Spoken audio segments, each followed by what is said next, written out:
Hi, St. Carpenter again, once again, right here in my kitchen, and this is episode 4 of CarbSmart's Dana Carpenter's Low Carb for Life. Today, we're going to be making what is actually, for a lot of people, an ingredient. We're going to be making coconut butter, sometimes called coconut manna.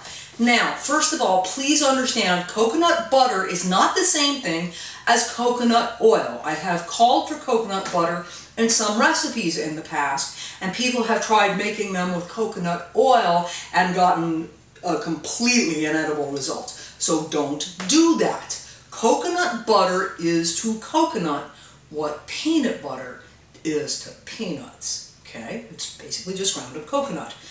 Now, you can buy coconut butter or coconut manna in the jar.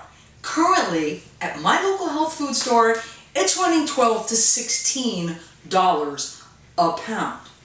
I don't know about you, but that, if I'm going to pay that kind of money, I don't want prime rib or something. So I'm not paying that kind of money for coconut butter. But this right here, see this bag of nice shredded coconut that I bought just today from our local health food store? This costs me $2.99 a pound when I scoop it out of the bin in the bulk section. A whole lot cheaper. So we're going to show you how to make the coconut, cheap shredded coconut, into coconut butter. Now, be aware that the cost of the coconut that you get in the bulk bin at the health food store is usually going to be less than if you buy it prepackaged. We have another health food store in town that only carries shredded coconut in a prepackaged pouch, and that's considerably more expensive per pound. So do look for a store that carries the shredded coconut in the bulk bin, and try to look for a place that has a pretty brisk turnover, because of course your coconut will be fresher. Now, I'm using the finely shredded coconut. I just want to point out to you, you can use the flaked coconut as well. That'll work fine. You of course want to use unsweetened coconut. Do not use the angel flake coconut from the grocery store because sugar. So I just wanted to mention that it doesn't matter whether it's shredded coconut meat or this flaked coconut meat. Either one will work fine. It's just that the shredded stuff, we're not going to have to grind it as long. And also, because I've used it before, I'm clear on what measurements should be. I'm going to use 4 cups. This is my food processor. It helps to have a pretty good food processor for this process. I have done it in an inexpensive food processor. It takes longer and doesn't come out quite as finely ground. So if you have a decent food processor, that helps. Watch for them at yard sales and thrift shops. I paid $125 for this professional grade Cuisinart.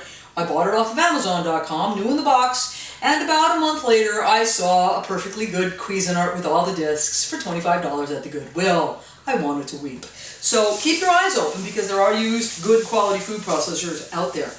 I'm going to use 4 cups of coconut. That's not anything you have to do for sure. I found that if I want to get about a cup of coconut butter, I start with 4 cups of coconut shreds. And it will, of course, get smaller in volume as we go along. So we put it in the food processor with the S blade in place. We put the lid on the food processor, and we're going to turn the food processor on, and then we're just going to leave it. We're just going to leave it. We could go, fold some laundry or whatever, but I'm going to leave it for a good 5 to 7 minutes before I come back and check it. And then we'll come check it together and we'll see where it is. So here we go. We're going to leave this alone for a while. Okay, it's been about 5 minutes, so let's check our coconut butter. If you take a look, you can see that it's still a little rough, okay? And also there's piling up on the sides of the container. So you want to scrape down the sides like that. And just get it all back into the mix there. And you may want to do this every 5 minutes or so. And we're going to turn it back on and leave it alone for another 5 minutes. Hey, it's food that plays by itself. Okay, it's been another 5 minutes, and now take a look at our coconut butter. You can see that it's fluid. It has become fluid. So let's turn this off. Well, a lot quieter in here now, isn't it? We still have a little bit of rough coconut up on the edges. If we wanted to, we could blend it in again, but look at, I'm going to take this off here so you can see, look at the texture of that. It's absolutely liquefied. Now, once you refrigerate this, it will solidify. It will become hard. Really quite hard, because coconut oil is hard at refrigerator temperatures.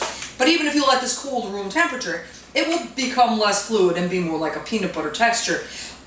This is fluid because the food processor heats up as it goes. But as you can see, what we have here is a very fine coconut butter. And all we have to do now is pour this into a jar. I think I'll grab one. Here we go. I hope this is big enough. I didn't practice this ahead of time. If it's not big enough, we've got another jar. But you can just pour it right into a jar, like that. This is an old blue cheese dressing jar. My husband, that nice boy I married, being much devoted to blue cheese dressing. There we go. You have just about exactly a jar. And there you go.